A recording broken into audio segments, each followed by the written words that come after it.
Hey guys, how's it going? It's me, Josh Holter, owner and founder of the Bio Dude, and today I have an empty 18 by 18 by 18 in front of me with one of my 8-inch Thinkman Herbs LEDs attached to the top. And today I'm doing a very special video for a little dude named Tristan, who's getting his first ball python as a pet from his parents for his birthday. It's a female named Monty, and I'm sure he's very excited, and this tank is going to be built especially for him as his birthday present.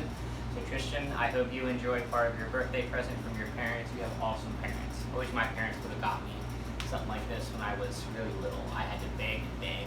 So, for starters, what I'm going to do is I'm going to use my bioactive substrate called my Terra Firma.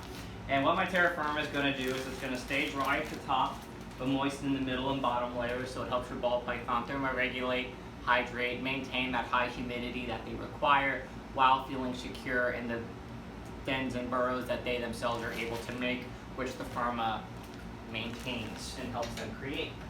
So the first thing that I'm going to do, I'm going to take out my empty tank, and I'm jumping the gun a little bit. Sorry guys. First thing I'm going to do is I'm going to put on an under tank heater. Now, the side of these tanks has a lip for the cord. And it's imperative that with any under tank heater, that one, you're closely monitoring the temperature to ensure that it's not getting an unsafe temperature, which can happen. And B, that the cord is not getting pinched in any way. Because if the cord does get pinched in any way, it can cause a serious fire. And it will cause a serious fire. It unfortunately has happened to many people, along with using cheap bulbs. So, I'm going to take this off here. All right. So, as you can see, it is the Zoom Med. There are other brands, Zilla, Exoterra, really comes down to preference. I've always used the Zoom Med because I personally think that they have a really good product line. You know, most of their stuff. Okay, I'm going to take the tank.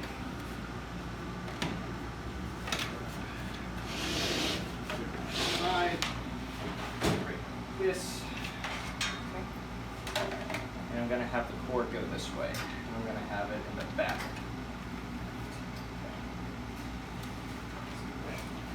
Now I can put it on the side as well, but since this doesn't have as deep as a lip, you're okay. Now you see how this freely moves? That's how it has to be. Guys, don't have it any other way. If it's pinched, start over. So, back to the fun part. So, get tank open. Now I'm gonna start putting in the Terra Firma substrate. For an 18 cube, I'll typically use about 4 bags. And the reason I use a lot of substrate is one, because you need places for your animals to go to create burrows and dens. It also helps with your plants with root development, as well as overall health of the plant because they have options. And when having a bioactive vivarium, it is important to have a decent layer of soil. So the different levels of mycorrhizal, archaea, and other things like that can do their jobs. In this tank, I will be seeding, that's a good catch, I will be seeding it with powder blue isopods, giant orange isopods, large silver springtails, and of course my BioShot. The BioShot is going to be, in my opinion, the main driver for encouraging the natural biological processes that we want to help create macronutrients for your plants, which help your plants grow big and strong, while encouraging different types of bacteria, such as mycorrhizal and archaea, to formulate and start breaking down organic matter, such as feces. Then, on top of it, we have our isopods and springtails that are going to help aerate the soil. And as they help aerate the soil, they're also going to break down organic waste, shed, feces, things like that, decaying plants and biodegradables. With that being said, it is important that you mist your ball python every single day. You want to maintain your desired humidity range around 60%, but you never want it to, how do I say this? You need to give them a place to go where they can dry out a little bit as well. because they are prone to scale rot being somewhat sedentary. My Firma really protects against that because the Firma always stays dry at the top, but moist in the middle and bottom layers, which really helps prevent things like that from happening. So the next thing that I'm going to do is I'm going to take my first layer of biodegradables, which is my AAA sphagnum moss. This is the highest quality that you can get, and the reason it is the highest quality because it doesn't have as many thorns, if any thorns in it, whereas the lower grades have a tendency to pierce your hands as you're. So then you're just going to take it and water it right like this. Now the overall moisture content is you're going to want it to be wet but not dripping. So I'm going to take my bag of biodegradables like this, shake it up.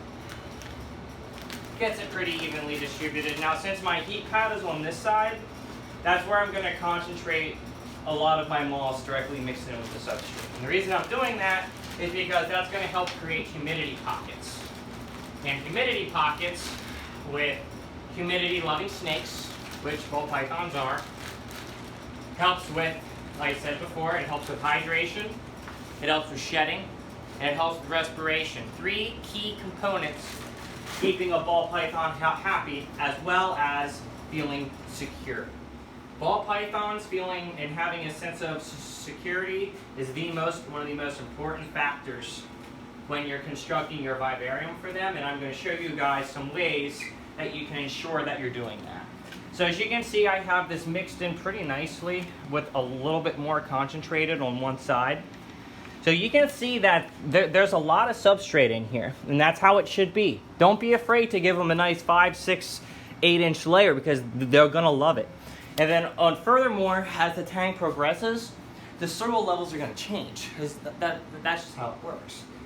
And you can always add more biodegradables, things like that, to maintain that height if you want, but it's not going to go anything under a 1/2 inch. So the next step is adding my BioShot. And as you can see right here, I always package the BioShot in here. Now what these little grains are, it has a 4-4-4 natural organic NPK balance. NPK is short for fertilizer. However, this is not bad fertilizer, this is organic fertilizer, as well as seeded with key mycorrhizal fungi and archaea bacteria, which I told you guys earlier in the video. They all work together to help you achieve your bioactivity. Next, I'm going to add my bugs. So you can see the isopods and the springtails. So you can see some of the blues, springtails kind of dissipated. You can see some of the oranges. There is about 40 in the cup. Now, next thing that I'm going to do is I am going to then figure out where I'm going to want to have my ball python have the ability to hide. So I got 2 pieces of cork bark here. So one thing that I'm going to do is I want to create more of a humid den for the ball python to be able to go in and have like a den that's already set with the humidity requirements that they like. So I am going to take this piece of cork, I'm just going to break it right like this, and I'm going to I'm just going to stick it right into the back, so that way we're 1.5 to 2 inches above the under tank heater, right like that. And what I'm essentially doing is creating a small cave for your ball python to go right into, so they can feel nice and secure. Look at that. And then they can create burrows all the way around however they please. Then I'm going to take this right here, and then I'm going to put it, actually, you know what, I'm going to place this last for that. So as you can see, I have a nut pod in here. This is one of my ram's head seed pods. These are really popular. I sell these for 99 cents on my website. You can use them whole or break them apart like I do. It really, really helps. They break down very quick, so it provides a lot of organic nutrition to your soil. Next is, of course, I have a water dish. So this is my Fluker's water dish. I already started opening it. I like these because they look like legitimate rocks, and they're very easy to clean with a toothbrush because of the smooth edges on the inside. And obviously making sure they always have clean water is important.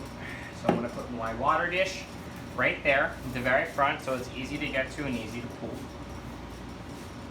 Plants. So the first plant I have is one of my Arrowhead Vines. These are probably one of my favorites. They're very, very easy to grow, and you can just cut them anywhere. And they grow in patches, so you can see how the stamens look here at the bottom. I could rip this plant in half and create 2 plants, right, like that if I wanted to. Which, a lot of the plants from the Bio Dude, they're gonna be this nice length if you're getting, besides your ferns, which might be a little smaller. So I'm gonna move the water dish real quick so that way it doesn't get much dirt in it. Or terra firma in there, excuse me. I'm gonna put that in the corner. I'm putting this in the corner because it is somewhat of a low light, but it can tolerate higher light. And what it's gonna do is gonna grow up and out towards here.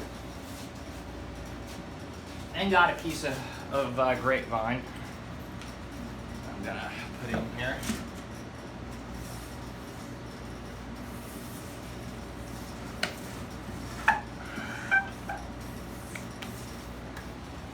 Okay. I like giving you know, ball pythons an opportunity to climb and to move around, because if you give it to them, they will use it. And I'm gonna put this right here, and this is a marble queen pothos, another another favorite with your ball python keepers, because, well, with bioactive, because they're very sturdy and they can grow very quickly. I'm gonna put this piece of cork back here, and the reason I'm putting this cork like this, yeah, I'll put it like this, is because if we want to climb, if we ever want to provide a secondary source of heat, your little one can climb up there, bask, which ball pythons do sometimes, but not as much, baskers. Then I got a lemon button fern right here, which can get quite large, but it takes a long, long time. And it's very, very sturdy. So I'm gonna put that right here. Okay. You know, on second thought, I don't like this here. I just don't like it. I think I would much rather go like this and give the ball python another hide right here that's easily accessible for the little one, so he doesn't have to go digging all the time to find her. I'm gonna put a seed pod, which is here, and there goes an isopod. Next step, I'm gonna step back, and I wanna make sure that I like this. Yeah, I want it to be a little bit more open because I want him to easily be able to see the snake, look at the snake's behavior, things like that, and I feel like it has just the right amount of stuff in it. That way it's open enough for him, but not too open to cause undue stress on his new snake. So I will have to say, I really wouldn't recommend a ball python to somebody young, because they can be pretty hard snakes. But these guys, his parents and him have been watching YouTube videos, have been doing research on it, and that's how it should be. When you're looking to get a new pet, you should always research it. You should always be completely aware of what you're getting into. And unfortunately, it happens a lot with reptiles, especially with chameleons, which is very sad. That a lot of people get them, and iguanas, and they don't have a clue on what it is that they have to do and what those animals require. So I got the leaves put in here. Now, like I mentioned earlier, the leaves are going to slowly break down and provide organic nutrition for your soil. Okay, and then I'm going to put the water dish right here. I'm going to give this tank a light watering. Now, as far as overall husbandry with this vivarium, it's different for everybody. There are times when you have to water the tank very lightly, once a week like I'm doing, just to make sure that the plants are settling in and making sure that they're getting enough water. There's other times when you don't have to do that at all, and a small misting once a day really does the trick. And a really good way to do that is with one of my hygrometers that I sell. Now, most of the time, my clients have had excellent success with these. Of the 400 that I've sold, I've had 5 defective. So that's not terrible. Much better than a lot of the competition. So I am going to install this and put this in here, so that way he can easily monitor the temperature. And I'm going to use the probe What's nice is if he wanted to, he could put the probe right, you put it in right here and feed it down to the back and put the probe right back here in the in the Terra Firma, which is, and get the exact temperature of the humid area where the under tank heater is. As far as maintaining the hot spot and things like maintaining the hot temperatures they require, you know, it's going to be different for everybody, so you're going to make sure you want to monitor it, and if it isn't reaching that hot temperature that you need, you can just get one of the small nano heat bulbs that I sell, the small ceramic heat emitters that don't emit a lot of light, but at the same time they're very good at raising the temperature 5, 6, 7, 8 degrees, depending on how high you need to make it, and it gives your ball python an opportunity to come out fast. So, my fellow YouTubers, Tristan, I really hope you guys enjoyed the video of me building this ball python vivarium. You can definitely check out the Bio Dude's website, www.thebiodude.com. Follow me on Facebook and Instagram, and of course subscribe to my YouTube channel. The Dude abides.